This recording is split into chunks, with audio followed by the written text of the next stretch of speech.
So my name is Zach, Sensei Zach, and this is my 20th year doing martial arts.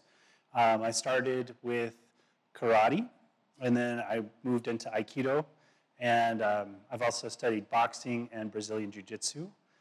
Aikido has been my favorite of all of the martial arts that I've studied. I just find it the most interesting and beautiful, but it also has a great competitive advantage of not standing in front of someone who's trying to hurt you, keeping your space, keeping your distance, and keeping your autonomy.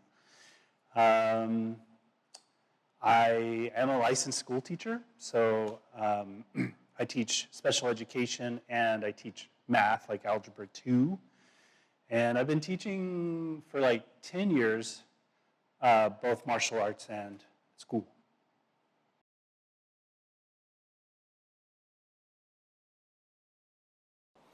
So Aikido is one of the more modern martial arts. It was developed right around the time of World War II. And Aikido is kind of different things to different people, but the way I think about it is that it's a martial art that's about de-escalation. So whereas most martial arts are interested in meeting your opponent where they are and defeating them, Aikido is interested in meeting your opponent where they are and calming the situation down. Of course, if the person is being aggressive or trying to harm you, we have ways to protect ourselves and to stay autonomous from that person. But our goal is never to get wrapped up with someone who's being angry or aggressive. We're always trying to keep our space and to keep ourselves free to get out of there or to help somebody else who needs help. So whereas a lot of martial arts are about destroying that person that's in front of you, Aikido is about trying to calm the situation down so that violence isn't necessary.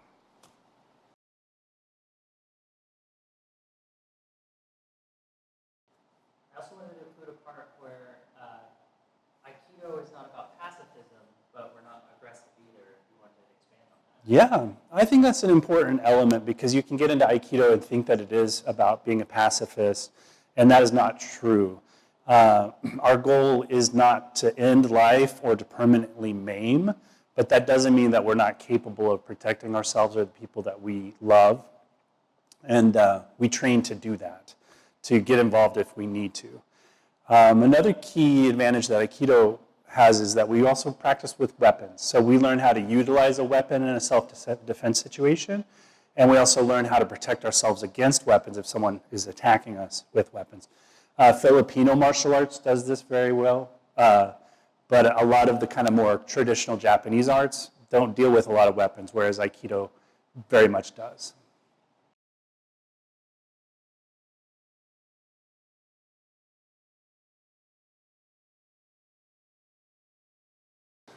I think if you're starting Aikido from scratch, I think you really want to focus on your footwork because once you have your footwork down, the rest of Aikido kind of falls in place.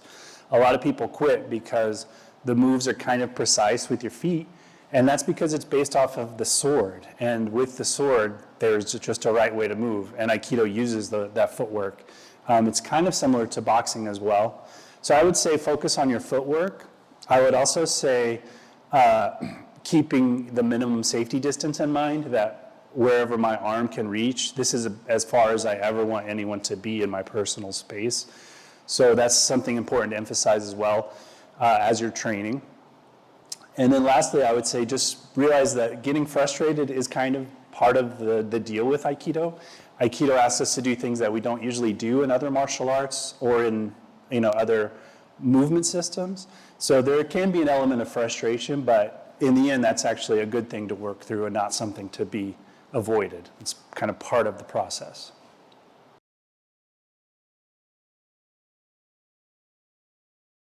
We're excited for our potential new students. We're going to teach you, three important things that are important for your life. One is to be more flexible and mobile in your body, so we'll be doing a lot of stretching. The other is to be able to fall down safely. I know that sounds silly, but all over town, I'm hearing people that slipped and fell, and they broke their leg or they broke their hip. Aikido, we will learn how to fall safely. That's one of the most important things that I'm going to teach you how to do. God forbid you're out on the ice and you slip and fall, you'll be able to fall without permanently breaking your arm or busting your head open. And of course, the third thing we're going to teach you is how to protect yourself in an aggressive situation. So, it's kind of a cool package. You're going to learn how to be more flexible and mobile in your body. So this helps with your physical and mental health. You're going to learn how to roll and fall in a safe way so that if you ever do fall down, you won't get hurt. And then we'll teach you pretty quickly how to keep your space and your distance if someone is trying to hurt you. So those are some things that you'll be studying in our beginner's course. I would add, we talked about kind of some of the advantages of Aikido, and I forgot that, falling safely is an important skill.